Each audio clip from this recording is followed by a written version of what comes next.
भगवद गीता में इस विज्ञान को बताया कि जब मृत्यु होती है तो आत्मा कहाँ जाती है, कैसे जाती है। तो उसमें उदाहरण दिया है कि जैसे वायु, पवन, मान लीजिए कोई गुलाब का बागीचा है, हम यहां बैठे हैं, कई बार आपको इसमें अरे गुलाब की स्मेल आ रही है, तो क्या हो रहा है एक्चुअली, हवा जो है वो गुलाब जहां लगा हुआ है वहां से वो जो गुलाब की जो गंध है उसको अपने साथ बहा के हमारी नाक तक ले आती है, जिससे हमको वो गुलाब यहां उसकी स्मेल आती है। सही बात है।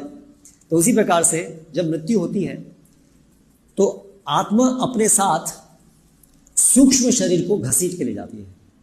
तो हमारे दो प्रकार के शरीर होते हैं, एक स्थूल शरीर और एक सूक्ष्म शरीर। स्थूल शरीर है जो हमारी आंखों से हम देख पा रहे हैं, आंख, ये जो त्वचा, ये सब का बना हुआ, इसको स्थूल शरीर, ग्रॉस बॉडी बोलते हैं।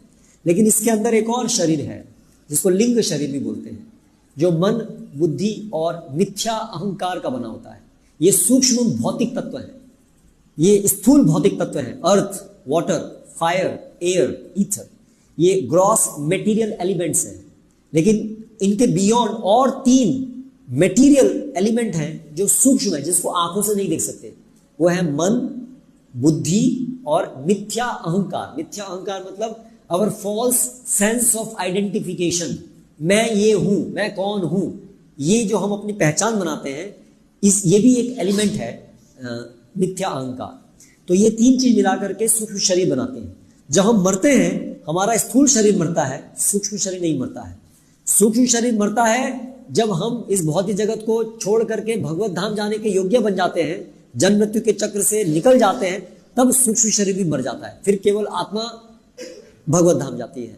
तब तक जब तक हमें एक शरीर छोड़ के दूसरे शरीर में जाना होता है तो ये सूक्ष्म शरीर हमारे साथ आता है, और सूक्ष्म शरीर में इंप्रेशंस होते हैं। जो भी हमने पूर्व जीवन में जो भी हमने किया है उसके जो फल बनते हैं, उसके सूक्ष्म रूप में इंप्रेशंस ये मन के अंदर रहते हैं। मन, बुद्धि, मिथ्या अहंकार मिला करके उसके अंदर रहते हैं। वो इंप्रेशंस के अनुसार हमको अगला शरीर प्राप्त होता है आत्मा को।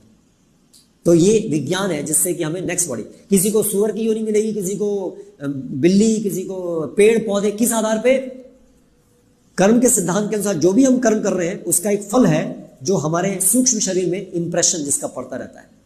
उसका सम टोटल है, वो देवता गणों के द्वारा उसको एनालाइज किया जाता है, स्कैन किया जाता है, आज की आधुनिक भाषा में बोले तो, है ना।